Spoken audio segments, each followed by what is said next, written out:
Hi hello guys, നമ്മളിപ്പോൾ പോകുന്നത് ഒരു മൂവി കാണാൻ വേണ്ടിയാണ് പോകുന്നത്. സത്യം പറഞ്ഞാൽ ഈ മൂവി ഞാൻ കണ്ടതും മെയ് ഫസ്റ്റ് വീക്കിൽ കണ്ട മൂവിയാണ്. എനിക്ക് വീഡിയോ ഒക്കെ എടുത്തു കഴിഞ്ഞ് കഴിഞ്ഞാൽ പിന്നെ വോയിസ് ഓവർ എടുക്കുന്നത് ഭയങ്കര മടിയുള്ള കാര്യമായതുകൊണ്ട് പിന്നെ അത് മാറ്റി വെച്ചു. പിന്നെ സമയം കിട്ടുമ്പോൾ എപ്പോഴെങ്കിലൊക്കെ വോയിസ് ഓവർ കൊടുക്കുള്ളൂ. അങ്ങനെ എനിക്ക് ഇപ്പോഴാണ് സമയം കിട്ടിയത്. അങ്ങനെ മെയ് ഫസ്റ്റ് വീക്കിൽ കണ്ട സിനിമയ്ക്ക് ഞാൻ ഇപ്പോഴാണ് വോയിസ് ഓവർ കൊടുക്കുന്നത്. ആ സിനിമ എന്ന് വെച്ചാൽ പാട്രിയോട്ടാണ് സിനിമ. നമ്മൾ പാട്രിയോട്ട് സിനിമ കാണാൻ വേണ്ടി നമ്മൾ തിയേറ്ററിലെത്തി കേട്ടോ ഗൈസ്.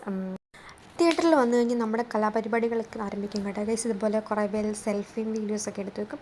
അങ്ങനെ സിനിമ തുടങ്ങുകയാണെങ്കിൽ സിനിമയെ പറ്റി പറയുകയാണെങ്കിൽ ഇത് നല്ലൊരു സൂപ്പർ സിനിമയാണ്. കാരണം ഇതിൽ സൂപ്പർ സ്റ്റാർസാണ് കൂടുതലും. കുഞ്ചാക്കോ ബോബനുണ്ട്, ഫഹദ് ഫാസിലുണ്ട്, മമ്മൂക്കയുണ്ട്, മോഹൻലാലുണ്ട്. അങ്ങനെ ഒരു എല്ലാ സൂപ്പർ സ്റ്റാറും കൂടെ ചേർന്നൊരു മൂവിയാണ്. നല്ലൊരു മൂവിയാണ്. സിനിമ വലിയ കുഴപ്പമൊന്നുമില്ല, നല്ലൊരു സിനിമയാണ്. സിനിമ ഇപ്പം തന്നെ 10-70 കോടി ആയിട്ടുണ്ട്. ഇപ്പോഴും സിനിമ തിയേറ്ററിൽ ഓടുന്നുണ്ട്. വലിയ രീതിയിൽ ഹൈപ്പൊന്നും പ്രതീക്ഷിക്കാതെ പോയി കാണുവാണെങ്കിൽ നല്ല സിനിമയായിരിക്കും. സിനിമയുടെ പേര് പോലെ തന്നെയാണ് സിനിമയുടെ സ്റ്റോറീസും കാര്യങ്ങളൊക്കെ പോകുന്നത്.